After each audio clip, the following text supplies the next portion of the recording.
Oke guys, we are back with Empire Fit Talk. Oke, I think kemarin ya last time kita membahas makanan yang terlihat sehat ternyata tidak sehat, ya kan? Dikarenakan satu dan lain hal dan beberapa faktor. Nah, sekarang kira-kira makanan Indonesia apa yang balance meal? Atau kita bisa bilang makanannya itu oke dan juga balance dalam segi mungkin 4 sehat 5 sempurnanya ya. Iya. Nah, ada aku Coach Dean dan juga ada Dr. Egy. Yes, which is our in-house nutritionist di Empire Fit Club. Oke, kita langsung buka aja. Yang pertama on the list ada 10 makanan nih guys. Kita bahas 10 dulu nih, 10 dulu. Karena banyak banget kan makanan Indonesia kan. Betul. Kita bahas 10 dulu, nanti kalau teman-teman mungkin ada yang pengen nanya atau pengen apa tinggal komen aja, nanti bisa kita bahas lagi. Oke, boleh banget guys. Oke, ditunggu ya komennya nanti. Oke, untuk makanan pertama kita akan beralih ke Pulau Sumatera. Asik. Makanan Padang. Oke, nasi Padang ya. Nasi Padang kan favoritnya orang Indonesia banget kan. Gak mungkin lah gak ada yang suka. Maksudnya gak ada yang gak suka nasi Padang gitu. Cuman pasti kan challengingnya bilangnya nasi Padang itu kan banyak lemaknya, banyak fatnya. Tapi kan kita gimana caranya kita bisa bikin nasi Padang ini jadi makanan yang bisa kita nikmatin tapi tanpa merasa guilty atau bersalah atau terlalu besar gitu. Oke, ini termasuk rendang yang kita bakal makan. Betul, iya. Mantep banget. Nah, sebenarnya kalau caranya itu sih mungkin teman-teman juga ada mungkin pernah dengar pernah pengalaman juga gitu. Kalau nasi Padang itu kan khasnya itu kan nasi banyak banget kan. Pertama kalau kita bungkus tuh nasinya banyak banget, terus ditumplekin bumbunya banyak banget kan.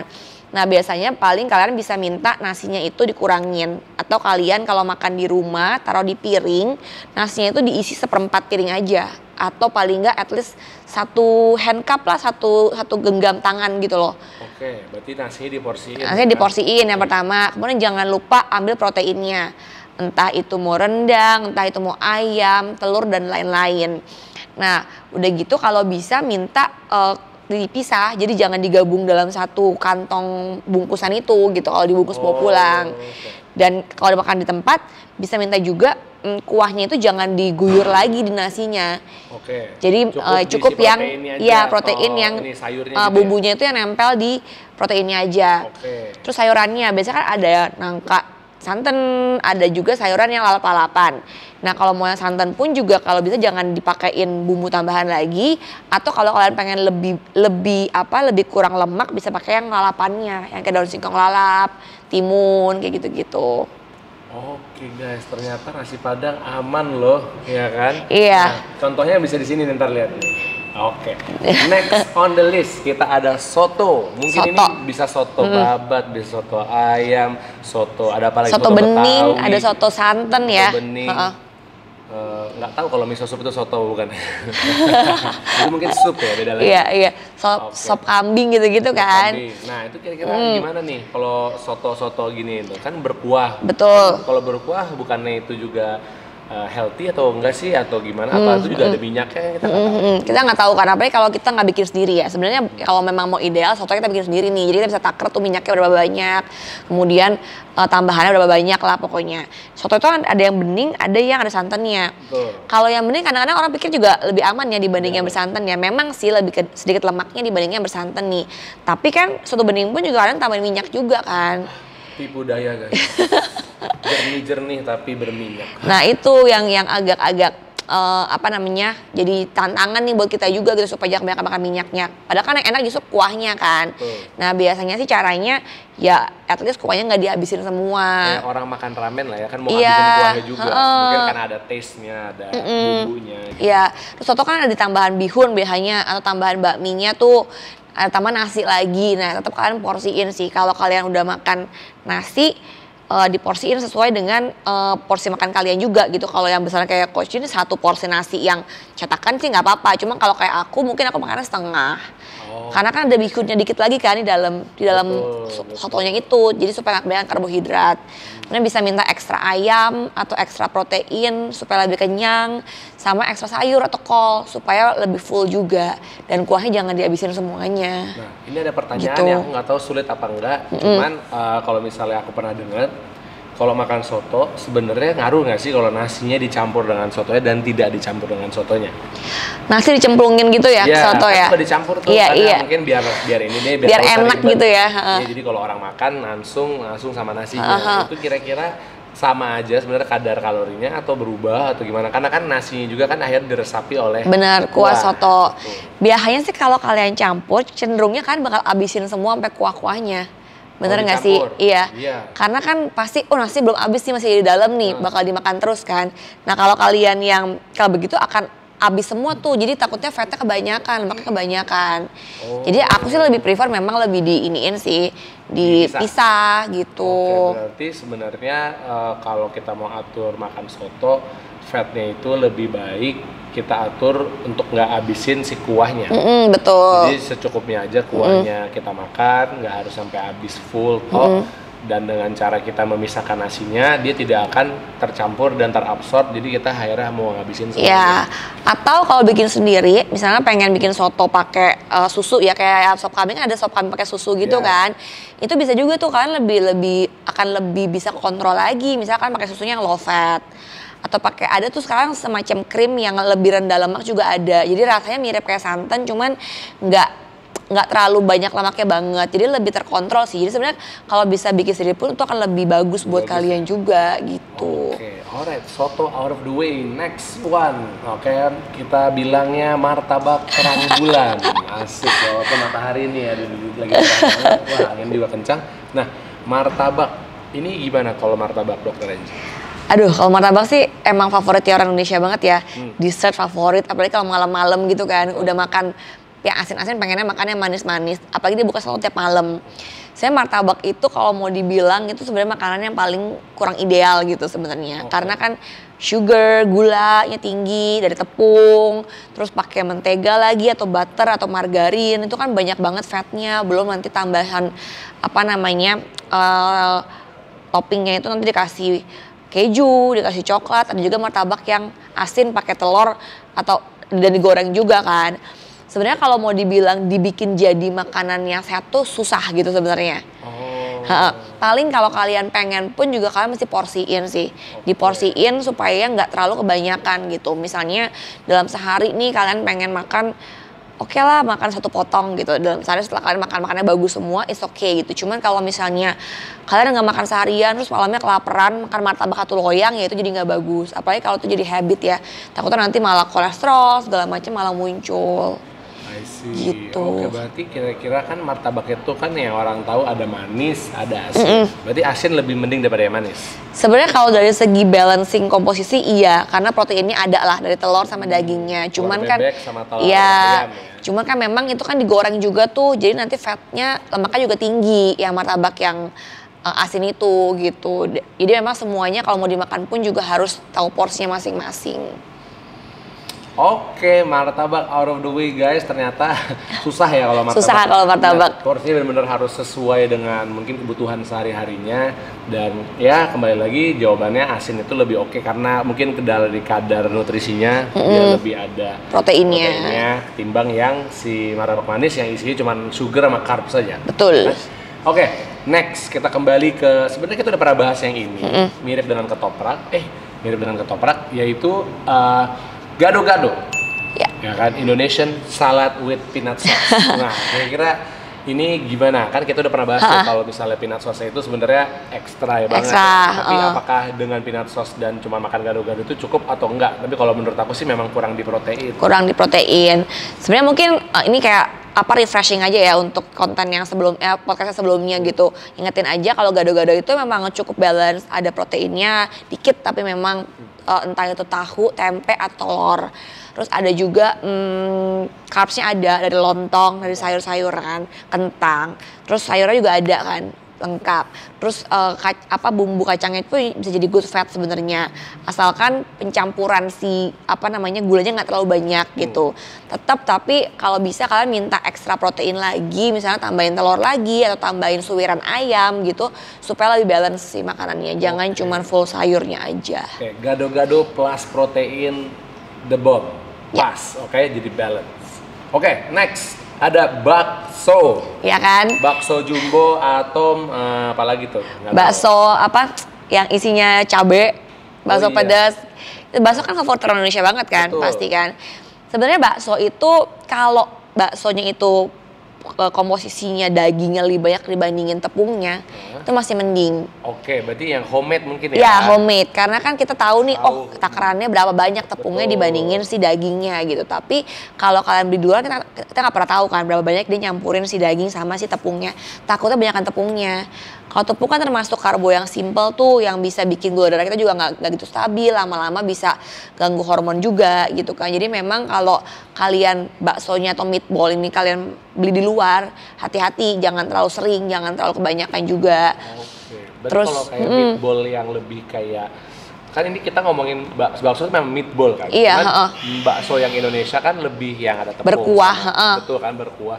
Nah kalau kayak meatball yang kayak di pasta tuh kan kelihatannya kan tuh berdaging. Bener-bener daging nah, ya. Itu lebih oke dong. Lebih aman sebenarnya. Oh daripada bakso yang kalau Daripada kita bakso yang di kita pinggir makan, jalan, iya, misalnya ada tukang bakso tok gitu. Iya. Oh. Takutnya tuh memang lebih banyak tepungnya sih dibandingkan dagingnya gitu. Makanya bisa dijual ini juga ya. Harganya cheap lebih juga ya, lebih murah kan gitu. Oke, kita udah mulai agak tahu juga nih guys. Jadi nggak apa-apa makan bakso, cuman kita harus tahu juga kira-kira itu terbuatnya bagaimana dan kadar proteinnya kalau bisa lebih yang cari yang lebih banyak gitu daripada ya kadar si tepungnya. Betul. Karena buahnya juga udah ada, mungkin ada fatnya, ada carbs juga. Terus kan suka dicampur mie, suka dicampur campur sambal yang banyak, saus. Iya, saus. Itu juga Saus hati-hati, kecap, saus kan? kecap. Nah, itu juga berarti ekses karpnya juga Banyak. guys, gitu.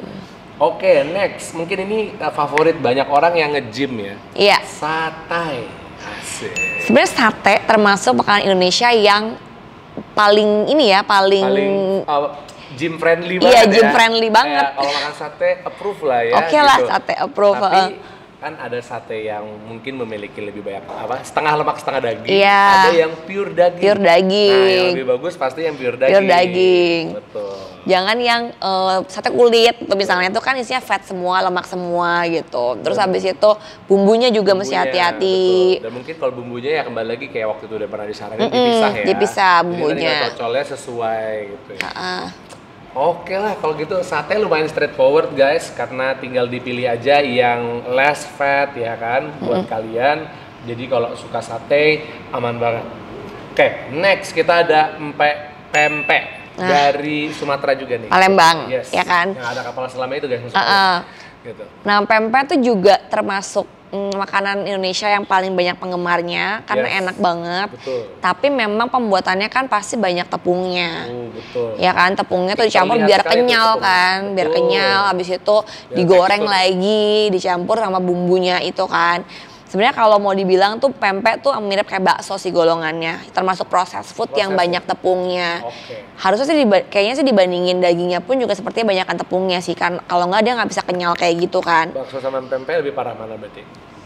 Kalau Kayaknya kayaknya pempek deh, soalnya sepertinya sih lebih sedikit ya komposisi dagingnya dibandingin tepungnya gitu. Jadi ya memang kalau mau dimakan boleh, cuma tetap pasti hati-hati, jangan terlalu sering, jangan terlalu banyak. Jadi mungkin ya kalau kalian lagi liburan atau holiday atau lagi kulineran, oke lah sekali makan, cuman bukan jadi menu harian gitu.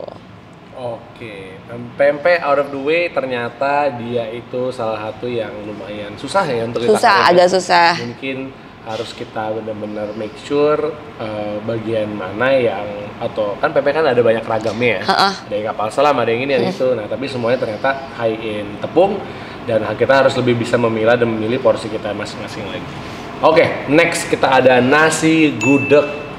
Wah ini juga enak sih, nasi gudeg kan dari nasi terus campur sama apa tuh nangka ya, nangka terus ada ya tambahan ayamnya, opor ayam, terus habis itu bisa ditambahin krecek juga gitu kan. Sebenarnya nangka kan termasuk sayur, ini oke untuk fibernya, cuma kan dicampur dengan gula Jawa kan, manis kan, nah itu yang harus hati-hati. Terus habis itu dicampur krecek itu kan kulit ya, kulit apa ini sih, kulit apa yang kenyal-kenyal itu lah pokoknya. Oh, ya, Kulit kan, kulit benar. rambak gitu kan. Nah itu kan juga tinggi lemak. Jadi kalau mau juga hati-hati. Nah paling kalau mau tambahin telur sama tambahin ayam. Tapi opor ayamnya pun juga jangan terlalu banyak kuahnya gitu. Dan jangan dimakan tuh terus-terusan gitu. Jadi gini, semakin banyak kita makan berbagai macam makanan tuh akan semakin bagus. Jadi jangan tiap hari makan itu terus gitu. Jadi itu nggak kurang bagus Kurang gitu. bagus ya, kecuali memang udah mencakup semuanya. Gitu. Iya betul. Oke, udah out of the way, kita ada nasi bogana. 2 lagi nih guys, nasi bogana gimana nih? Nasi bogana termasuk salah satu kuliner yang paling lengkap. Jadi biasanya nasi bogana itu ada nasinya, ada telur, ada proteinnya, ada kadang-kadang tahu tempenya, kadang-kadang ada suiran telur lagi, ada yang pakai ayam, ada yang pakai rendang. Biasanya ada nasi kecombrang tuh salah satu bagian nasi bogana. Mirip-mirip. Ini ya? nasi bogana itu ada yang dipakai nasi putih biasa, ada yang dipakai nasi ada rasa aroma rasa-rasanya gitu. Ya, nah, sebenarnya itu termasuk satu yang paling lengkap dan yang paling yang paling balance sih sebenarnya. Karena dipakai buncis, bukan buncis sih, kacang panjang gitu kan. Tapi memang bumbunya hati-hati aja karena mungkin digoreng atau dioseng minyak segala macam agak tinggi fat, cuman menurut aku nih salah satu yang paling balance sih, yang paling lumayan balance gitu. Oke, next kita ada nasi liwet. Gimana nih? Nah, ini mirip kayak bogana, cuman bedanya dia itu nasi ada kasih santan biasanya, mirip kayak nasi uduk gitu. Nasi yang berasa gitu. Sebenarnya kalau sesekali ya nggak apa-apa. Karena kan dia udah ada ayamnya juga, habis itu biasa ada labu sih, sayur labunya gitu. Tapi memang khasnya makan Indo kan banyak santannya. Nah, itu aja yang hati-hati. Paling santannya itu jangan terlalu banyak penggunaannya. Tapi nasi liwet pun juga termasuk salah satu yang paling lengkap gitu dibandingin yang lainnya. I see. Oke, berarti kalau misalnya kayak gitu kita harus make sure nasi yang kita makan juga kita tahu ya. Mungkin kalau nasi mentega juga kurang bagus. Nah, butter rice ya. Ya udah pakai mentega dicampur nasi ya kan. Sama kayak nasi liwet ada campurannya juga. Sama kayak nasi uduk ada campurannya juga. Kalau nasi lemak gimana nih? Terakhir mungkin kita tambahin ya, nasi lemak kan banyak juga orang ya kita bertetanggaan dengan Singapura, Malaysia dan pasti nggak asing buat kalian mencoba atau pernah dengar nasi lemak. Nasi lemak sebenarnya kalau lokal lumayan lengkap ya, dia kan ada ayamnya, kadang ada kacangnya segala macam. Cuman memang kalau mau dibilang lemaknya juga lumayan tinggi, namanya juga nasi lemak ya. Dia kan campuran santan, campuran rendang. Sebenarnya nggak apa-apa kalau mau dimakan, cuman mungkin kalau siangnya makan nasi lemak, malamnya lebih nasi putih atau makanannya lebih clean supaya ngebalancing makanan hari itu. Jadi nggak full bersantan semua, full berlemak semua gitu makanannya. Kalau buat lagu buat bayi kok beda, kan siang makan nasi, kalau malam minum susu. Oh bukan ya, salah ya. Malam disuruhnya beda sama dokter Renji. Gitu. Oke, kalau begitu semoga kalian, tadi berarti 11 makanan ya kita kasih ya, termasuk nasi lemak terakhir. Oke, semoga kalian jadi lebih tahu kira-kira apa sih makanan-makanan yang kalian makan itu sebenarnya kadarnya dan kira-kira udah cukup atau berlebihan kah kalian makannya atau ternyata kurang. Sekarang kan jadi lebih tahu. Karena kita tadi bongkar sedikit-sedikit isinya dan kira-kira gimana sih cara bikin makanan tersebut lebih balance, jadi balance meal gitu kan. Atau part of your balance meal, karena kembali lagi kalau kita kan believe in the 80-20 rule kan. Nah mungkin kalau yang martabak dan yang tadi satu lagi apa? Bakso, juga pempek bisa jadi 20% kalian. Ya kan, yang lain-lain tadi bisa jadi balance meal, yang kayak nasi bogana, ya kan nasi liwet itu mungkin bisa jadi lebih kalian tahu untuk mentakarinya sehingga itu menjadi balance meal kalian. Jadi kalian juga bisa lihat progres dari training kalian juga bisa lihat progres dari estetik juga tetap walaupun makanan yang tadi kita udah sebut begitu. Oke, kira-kira ada last take dari Dr. Renji atau udah oke? Kalau dari aku sebenarnya makanan semuanya aku nggak ada kayak ngebatasin nggak boleh makan apapun gitu ya. Misalnya kalau kita lagi traveling kita pasti pengen coba-coba makanan dari daerah tersebut gitu kan. Jadi jangan sampai liburan juga nggak nyaman, nggak happy dan lain-lain. Tapi yang penting adalah kita tahu kita punya mindset untuk ini cukup nih segini aja gitu. Ini yang boleh lebih banyak dan enggak gitu. Jadi kita punya kontrol diri sendiri sih supaya kita nggak bablas juga gitu. Dan pas traveling pasti juga jalan kaki banyak. Benar. Ini juga lumayan oke lah. Selama kalian mindful, kalian lebih banyak jalan kaki, no problem. Oke guys, thank you so much. Oke, udah dengerin kita di Empire Fit Talk lagi di episode selanjutnya. Jangan lupa di like, komen, dan subscribe di bawah ya. Jangan lupa kalau kalian mau tahu makanan-makanan selanjutnya, boleh di komen. Siapa tahu kita mau yang lebih European, Western food, boleh juga guys. Thank you. Bye-bye.